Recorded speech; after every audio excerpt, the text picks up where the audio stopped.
ঘরের মাঠে অনিরুদ্ধ জেসন কামিন্সের গোলে হায়দ্রাবাদকে হেলায় হারালো মোহনবাগান। জর্ডানকে হারিয়ে এএফসি এশিয়ান কাপ চ্যাম্পিয়ন কাতার। ভিডিও শুরু করার আগে আমাদের চ্যানেলটি সাবস্ক্রাইব করে, ভিডিওটিতে লাইক শেয়ার কমেন্ট করে আমাদের সাথেই থাকুন। চলতি আইএসএলে 4 ম্যাচে জয় নেই। শনিবার ঘরের মাঠ যুবভারতী ক্রীড়াঙ্গনে মোহনবাগানের বিরুদ্ধে মুখোমুখি হয়েছিল বিদেশিহীন হায়দ্রাবাদ।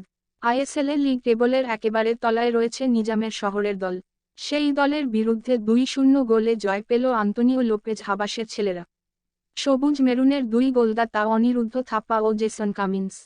তবে প্রথমার্ধের একেবারে শেষ দিকে ফের গোলের মুখ খুলে দেন কামিন্স। অতিরিক্ত সময় মনোবীরের সাজিয়ে দেওয়া বলে পা ছুঁয়ে গোল করেন কামিন্স। একাধিক সুযোগ হেলায় হারালেও অবশেষে গোল করতে সক্ষম হন কামিন্স। দ্বিতীয়ার্ধের শুরুতে আরও আগ্রাসী ছকে এগোতে চাইছিলেন হাবাস। আর তাই 61 মিনিটে সদ্য চোট সারানো সাহাল আব্দুল সামাদের জায়গায় মাঠে নামলেন জনি কাউকো।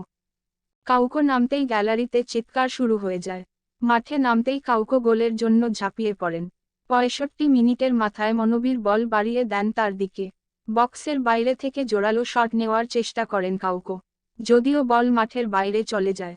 আইএসএলের পয়েন্ট তালিকায় হায়দ্রাবাদ সবার শেষে। মোহনবাগান সেখানে এই ম্যাচের আগে ছিল 5 নম্বরে। এই ম্যাচে জিতে লিগ তালিকার 4-এ উঠে এলো সবুজ মেরুন।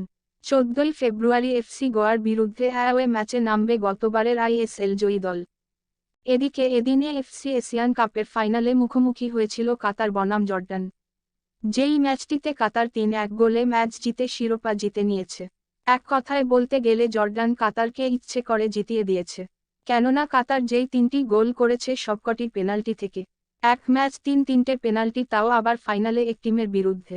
জর্ডান যদি এই পেনাল্টি কনসিড না করত তাহলে হয়তো তারা 1-0 গোলে জিততে পারত। তবে সেটি আর হলো না। এবারের এশিয়ান কাপ শিরোপা জিতে নিল কাতার।